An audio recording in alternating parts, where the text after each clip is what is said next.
Hello guys, आप लोग कैसे हैं। मैं मोहम्मद मिकाइल अंसारी और आप लोगों का मेरे इस यूट्यूब चैनल स्टडी मित्र मिकाइल में वेलकम है। तो आइए दोस्तों, आज हम लोग एक टॉपिक पे डिस्कशन करेंगे जिसका जो एक क्वेश्चन से शुरू करते हैं, जो कि है how to improve vocabulary, that means word meaning। दोस्तों ये एक यहाँ पे क्वेश्चन से हम शुरू करते हैं कि हाउ टू इम्प्रूव वोकेबलरी, यानी कि वर्ड मीनिंग। और इसके पहले हम लोग दोस्तों देख चुके हैं, वर्ड के बारे में कुछ पढ़ चुके हैं, जो कि फिर से हम लोग थोड़ा सा उसके बारे में देख लेते हैं कि वर्ड क्या होता है। तो दोस्तों यहाँ पे हम लोग देखते हैं वर्ड क्या होता है। वर्ड में दोस्तों 2 पॉइंट्स याद करने वाला है, वो है ग्रुप ऑफ लेटर्स। दूसरा एक पॉइंट है इसमें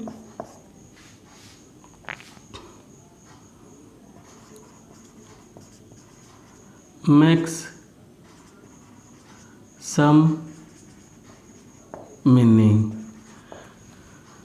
तो दोस्तों यहाँ पर हम लोग ये देखते हैं कि कोई भी वर्ड जो होता है वो ग्रुप ऑफ लेटर्स होता है, लेकिन ये जो दूसरा होता है जो कि एक मीनिंग देता हो, उसे ही हम लोग वर्ड कहते हैं। और दूसरी बात है कि कौन मीनिंग देगा और कौन वर्ड कहलाएगा, उसके लिए भी हम लोग पढ़ चुके हैं, जैसे कि डिसीजन ऑफ वर्ड। दोस्तों इसमें हम लोगों ने देखा कि 2 अप्रोच हम लोगों ने पढ़े।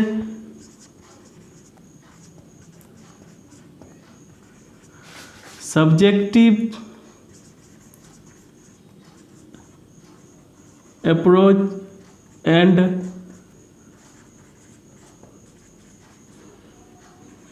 Objective approach. इसमें से दोस्तों हम लोगों ने ये देखा कि कोई भी वर्ड का डिसीजन कैसे होता है। कोई भी ग्रुप ऑफ लेटर्स वर्ड तभी कहलाएगा जो मीनिंग रखता हो, और इसका कौन मीनिंग रखता हो, जो अंग्रेज़ों के डिक्शनरी में उसे कंसीडर किया गया हो, उसके बेसिस पे हम लोग डिसाइड करेंगे कि ये वर्ड है। और हम लोगों को सब्जेक्टिव अप्रोच और ऑब्जेक्टिव अप्रोच ये कहता है कि ये ऑब्जेक्टिव अप्रोच मतलब फैक्ट्स के बारे में बताता है, जो कि कोई भी लैंग्वेज ऑब्जेक्टिव अप्रोच के अकॉर्डिंग डील किया जाता है। तो डिसीजन ऑफ वर्ड भी हमारा ऑब्जेक्टिव अप्रोच के अकॉर्डिंग डील होगा, सब्जेक्टिव अप्रोच के अकॉर्डिंग डील नहीं होगा। यहाँ तक दोस्तों हम लोगों ने पढ़ चुके हैं। तो अब आगे ये देखना है कि हम लोग अपने वर्ड मीनिंग या वोकेबलरी को इम्प्रूव करने के लिए और क्या कर सकते हैं और क्या हम लोगों के लिए हेल्पफुल हो सकता है। तो दोस्तों यहाँ एक छोटा सा कंसेप्ट है जिसे हम लोग सीख कर और उसे अपने इसमें रीडिंग में, राइटिंग में, स्पीकिंग में यूज़ करके अपने वोकैब को, वर्ड मीनिंग को बेहतर कर सकते हैं। तो वो एक कंसेप्ट है दोस्तों, जो कि एक सिंपल सा कंसेप्ट है, जिसे हम लोग रूट वर्ड मेथड बोलेंगे, या इसी को हम लोग दोस्तों बोलते हैं PRS मेथड। और इस मेथड के हेल्प से हम लोग को अपने वोकेबलरी, वर्ड मीनिंग को इम्प्रूव करने, ज़्यादा से ज़्यादा लर्न करने और अंडरस्टैंडिंग यानी समझने के लिए ये मेथड बहुत हेल्पफुल होता है। तो यहाँ पे दोस्तों जैसे कि रूट से हम लोगों को समझ में आता है कि यहाँ पर ये R स्टैंड्स फॉर रूट। और रूट का एक्चुअल मीनिंग दोस्तों यहाँ पर क्या होगा उसको डिस्कशन करते हैं। जैसे कि रूट का मतलब आप लोग जानते हैं, कोई भी चीज़ का मेन हो, बेस हो, बेसिक चीज़ हो। तो इस तरह से कोई भी वर्ड में रूट वर्ड वही कहलाएगा जैसे कि basic unit of the word. कोई भी सबसे बेसिक यूनिट होता है उसे हम लोग रूट बोलते हैं, जिसे हम लोग मेन वर्ड भी बोल सकते हैं। और रूट वर्ड वो होता है जिसे उस वर्ड को फर्दर अब तोड़ा या डिवाइड नहीं किया जा सकता, उससे छोटा नहीं किया जा सकता, जो कि इंग्लिश अदर लैंग्वेजेस से लिया गया वर्ड को हूबहू रखा जाता है। जैसे लैटिन से होता है, रोमन से लैटिन से वर्ड लिया जाता है और उसे हूबहू रखा जाता है, उसे हम लोग रूट वर्ड कहते हैं। अगर हिंदी में समझना चाहते हैं तो इसे हम लोग मूल शब्द बोलते हैं दोस्तों। और इस वर्ड को हम लोग इसमें कुछ लेफ्ट में जोड़ के या राइट में जोड़ के या उसके वर्ड में कुछ चेंजेज करके हम लोग न्यू वर्ड्स का फॉर्मेशन कर सकते हैं। तो इस तरह से दोस्तों हम लोग देखते हैं कि अगर पहले रूट आता है, अगर हम लोग बाद में कुछ जोड़ते हैं तो उसको सफिक्स बोलेंगे। S stand for suffix. और अगर हम लोग उसमें पहले कुछ जोड़ते हैं तो उसे हम लोग प्रीफिक्स बोलेंगे दोस्तों। इस तरह से कोई भी वर्ड इस PRS मेथड के अकॉर्डिंग अगर इसमें पहले हम लोग कोई जोड़ते हैं ग्रुप ऑफ लेटर्स, वो वर्ड हो सकता है। अगर वो अपना इंडिविजुअल मीनिंग रखेगा तो वो वर्ड हो सकता है, और अगर नहीं रखता है तो वो सिर्फ ग्रुप ऑफ लेटर्स कहलाएगा। अगर हम इसके पहले किसी रूट के पहले रखते हैं और एक न्यू वर्ड का फॉर्मेशन करते हैं, इसी तरह से हम लोग रूट वर्ड के साथ कुछ बाद में जोड़ के हम लोग न्यू वर्ड का फॉर्मेशन करते हैं, जिसका मीनिंग और पार्ट्स ऑफ स्पीच चेंज हो जाता है। इस तरह से हम लोग देखते हैं। और एक और इसके साथ होता है जिसे हम लोग बोलते हैं इनफिक्स। इसमें दोस्तों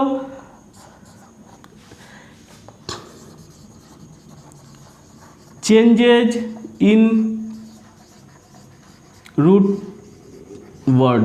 इसमें दोस्तों इनफिक्स में प्रीफिक्स हो भी सकता है, सफिक्स हो भी सकता है, लेकिन इस रूट वर्ड में कुछ चेंज करके न्यू वर्ड का फॉर्मेशन किया जाता है। अगर इस तरह से रूट में चेंज करके कोई न्यू वर्ड का फॉर्मेशन होता है तो उसे हम लोग बोलते हैं इनफिक्स। और इस तरह से दोस्तों सभी को कंबाइंड रूप से, जिसमें कि रूट हो, प्रीफिक्स हो, सफिक्स हो और इनफिक्स हो, सभी को कंबाइंड रूप से हम लोग बोलते हैं अफिक्सेज। और सभी को कंबाइंड रूप से हम लोग अफिक्सेज बोलते हैं। यहाँ पे समझने के लिए ये है दोस्तों कि अफिक्स में यहाँ पे मेरे पास कितने टर्म्स आते हैं। अफिक्स में मेरे पास पहला रूट आता है, दूसरा मेरे पास प्रीफिक्स,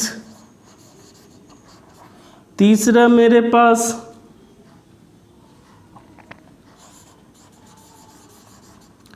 सफिक्स और लास्ट मेरे पास इनफिक्स आता है। इस तरह से दोस्तों हम लोग रूट को पहले डिसाइड करते हैं। रूट के बाद उसमें अगर बिफोर कोई वर्ड जोड़ते हैं, वो वर्ड भी हो सकता है या ग्रुप ऑफ लेटर्स भी हो सकता है, तो उसे हम लोग प्रीफिक्स बोलेंगे, जो कि सभी को मिला के इनफिक्स बोला जाता है। या बाद में जोड़ते हैं, सफिक्स बोला जाता है। और अगर उसी रूट वर्ड में हम लोग कुछ चेंजेज करते हैं तो उसे चेंजेज करके न्यू वर्ड बनाते हैं, तो उसे इनफिक्स बोलते हैं। तो इस तरह से दोस्तों अफिक्सेज में 4 टर्म्स आता है। अब वो हम लोग देखते हैं इसे किस तरह से चेंज करके ये करते हैं। जैसे इसका अगर एग्जांपल देखते हैं हम लोग, तो यहाँ पे देख सकते हैं दोस्तों, अगर मैन है, इसमें हम चेंज करते हैं, ए के जगह ई कर देते हैं तो मैन हो जाता है। यानी कि मैन मीन्स आदमी, और मैन मीन्स आदमी, और मैन मीन्स एक से ज़्यादा आदमी। इसका प्लूरल बनाने के लिए हम लोग इनफिक्स का यूज करते हैं। दोस्तों आइए इसको हम लोग एक एग्जांपल से समझने की कोशिश करते हैं। जैसे कि एक सिंपल सा वर्ड है काउंट, जो कि वर्ब है, जिसका मतलब होता है गिनना, काउंट करना। और इसमें अगर हम लोग जोड़ देते हैं काउंट प्लस एबल, तो ये दोस्तों हो जाता है काउंटेबल, जो कि एक एडजेक्टिव है। इसी तरह से दोस्तों अगर हम लोग काउंटेबल लेते हैं और उसके पहले हम लोग अन जोड़ देते हैं, तो दोस्तों यहाँ पर हो जाता है अन काउंटेबल, और इसका भी पार्ट्स ऑफ स्पीच एडजेक्टिव होता है। इस तरह से दोस्तों हम लोग देखते हैं कि ये एक वर्ब था, इसमें सफिक्स एबल जोड़ने से ये वर्ड न्यू वर्ड का फॉर्मेशन हो जाता है और उसका पार्ट्स ऑफ स्पीच चेंज हो जाता है, यानी एडजेक्टिव हो जाता है। लेकिन दूसरा एडजेक्टिव को हम लोग अन से जोड़ देते हैं, तो यहाँ पर अनकाउंटेबल होता है, जिसका पार्ट्स ऑफ स्पीच सेम रहता है, एडजेक्टिव। और एक बात और समझने वाली यहाँ पर ये है दोस्तों कि ये प्रीफिक्स या सफिक्स अपना सेपरेट मीनिंग रख भी सकता है और अपना सेपरेट मीनिंग नहीं भी रख सकता है। यहाँ पे जैसे एबल का अपना सेपरेट मीनिंग है, जिसका हिंदी मतलब योग्य होता है, और अन ये एक कोई मीनिंग नहीं रखता है, और ये यहाँ पर वर्ड भी नहीं कहलाया। ये एक वर्ड हो गया है, लेकिन ये एक वर्ड नहीं होगा, क्योंकि ये एक ग्रुप ऑफ लेटर्स ही है सिर्फ, और ये कोई मीनिंग नहीं रखने के वजह से ये वर्ड नहीं कहलाया। दोस्तों यहाँ पर 2 पॉइंट याद रखने के लिए है, जिसे आप नोट कर सकते हैं। पहला, अफिक्सेस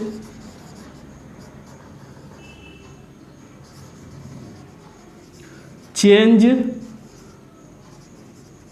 पार्ट्स ऑफ स्पीच, यानी कि ये बनने वाले वर्ड का पार्ट्स ऑफ स्पीच चेंज हो भी सकता है और नहीं भी हो सकता है, में चेंज। दूसरा, सेपरेट मीनिंग,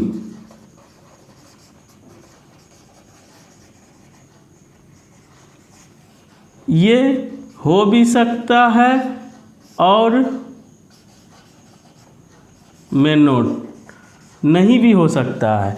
तो दोस्तों इस तरह से हम लोगों ने एक यहाँ पे कंसेप्ट का डिस्कशन किया, जिसे हम लोग रूट वर्ड मेथड बोलते हैं या PRS मेथड बोलते हैं। और इसी मेथड को अफिक्सेस, रूट, प्रीफिक्स, सफिक्स और इनफिक्स मेथड भी बोला जाता है। और इस मेथड के हेल्प से हम लोग वर्ड को, हम लोग अपने वर्ड मीनिंग को इम्प्रूव कर सकते हैं। इसको हम लोग अगर एक वर्ड हम कहीं देखते हैं, उस वर्ड से हम लोग उसके रूट वर्ड पे जाते हैं, उसका मीनिंग देखते हैं और उससे दूसरे बनने वाले वर्ड को हम लोग लर्न करते हैं। इस तरह से दोस्तों इससे हम लोग अपना वर्ड वोकैबुलरी इम्प्रूव कर सकते हैं। तो दोस्तों अगर ये वीडियो आपको अच्छा लगा हो तो इसे लाइक करें और सब्सक्राइब करें। Thanks for watching.